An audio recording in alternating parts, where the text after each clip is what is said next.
Yes, a bit bad, but I haven't got a bump. Do I? Not as far as I can see. Good. Good, that's very reassuring. If you don't knock yourself, why should there be? If you really don't want to knock yourself, then you just don't. Obviously, one just has to take care. But what's the matter with you? You're nervous and agitated. It must be your migraine. Migraine? Don't talk to me about migraines. It's obvious you have one with all that emotion. I just can't get over it. Then that's why you have a headache. Yeah. You know, it can all start from something like that.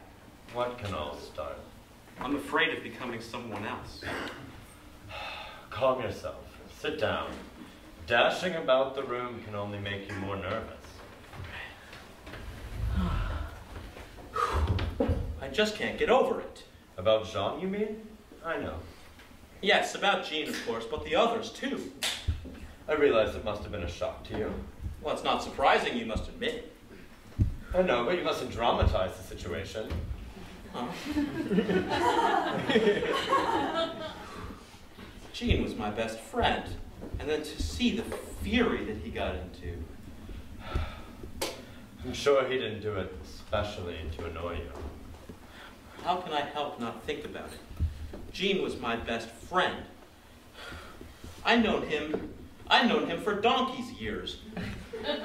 He was always so warm-hearted, so human.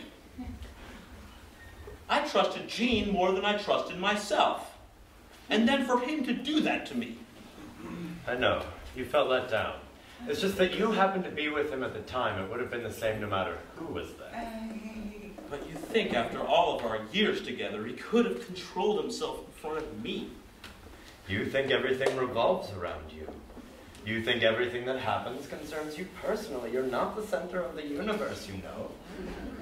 Yes, you're right. Perhaps I must just try and readjust. But the phenomenon itself is so disturbing. To tell you the truth, it shatters me. What can be the explanation? Well, for the moment, I haven't found an explanation. I observe the facts. I take them in. They exist, so they must have an explanation. A freak of nature, perhaps. A bizarre caprice, an extravagant game, a joke. Who knows? Jean was very proud, of course. I'm not ambitious at all. I'm content to stay exactly as I am. Perhaps he felt a need for fresh air. The open spaces. The country. Perhaps he felt an urge to relax. I'm not saying that's any excuse. Listen, I hear what you're saying, or at least I'm trying to. But even if I was to be called a bad sport, or hopelessly middle class, or completely out of touch with life, I would still want to stay exactly as I am. We'll all stay as we are. Don't worry about it. Why get upset over a few cases of rhinoceros? Perhaps it's just another disease. Exactly. I'm afraid of catching it. You attach too much importance to the whole situation. Jean's case isn't symptomatic. It's not a typical case. You said yourself he was proud. In my opinion, if you'll excuse me saying this about your friend, he was a bit wild and eccentric, far too excitable. You mustn't base your judgment on exceptions. It's the average case you ought to consider. I'm beginning to see the daylight. Jean must have been in a critical condition to have gotten to such a state. But he'd obviously given it a lot of thought. He'd obviously weighed the pros and cons. And what about Buff? Was he crazy? And all the others? There's still the epidemic theory. It's like influenza. It's not the first time there's been an epidemic. It's the first time there's ever been one like this. What if it came from the colonies? In any case, you can be sure that Booth and the others didn't do what they did just to annoy you. They wouldn't have gone through all that trouble. Yeah, that's a reassuring thought.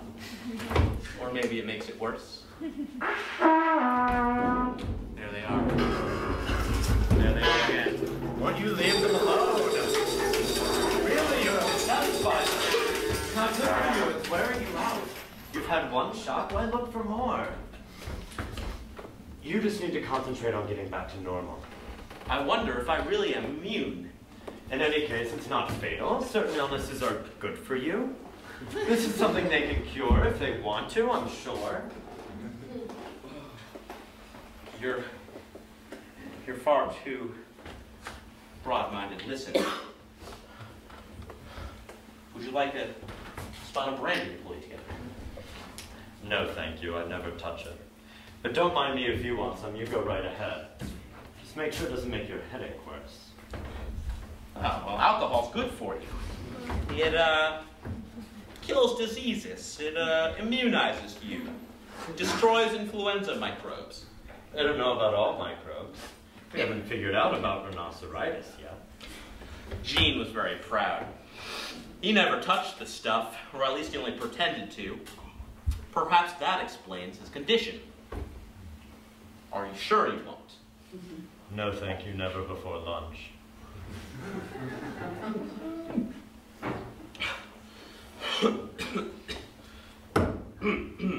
You see, you can't take it. It makes you cough.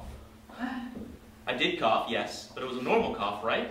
Same cough as anybody who's had a drink of something a bit strong.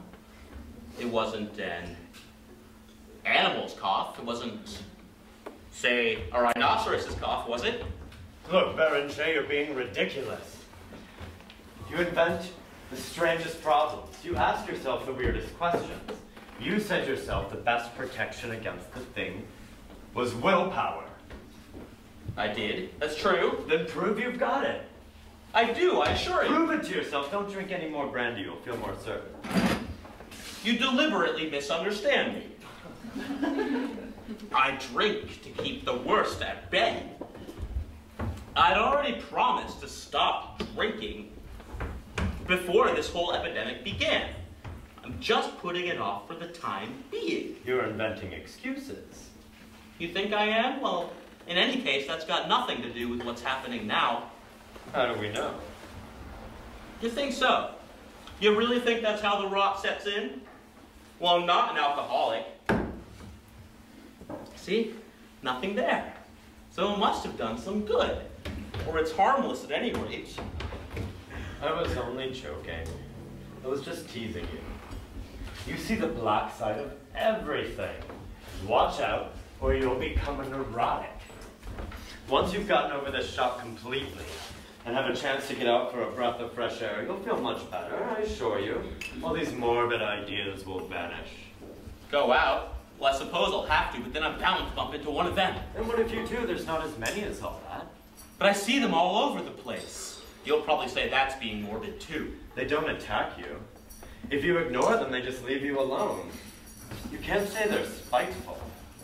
They've even got a certain natural innocence, a sort of frankness. Besides, they walked right along the avenue to get to you today.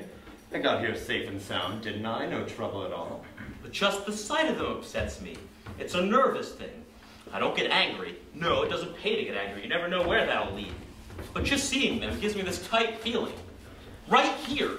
I think you're right, to a certain extent, to have some sort of reaction. But you go too far. You've no sense of humor. Try and see the funny side of things and be more detached. I can't help but feel responsible for everything that happens around me. I feel involved. I can't just feel indifferent. Judge not lest ye be judged. If you start worrying about everything, you'll never be able to go on living. If only it had happened somewhere else. In some other country. And we'd write about it in the papers. Then we could observe the matter objectively. We could organize lectures and debates. We'd invite writers, artists, lawyers, professors, feminists, and the common man too. And it would be interesting. It would be informative. But when you yourself are involved, when you are faced with the brutal reality of the situation, the shock is too violent to ignore.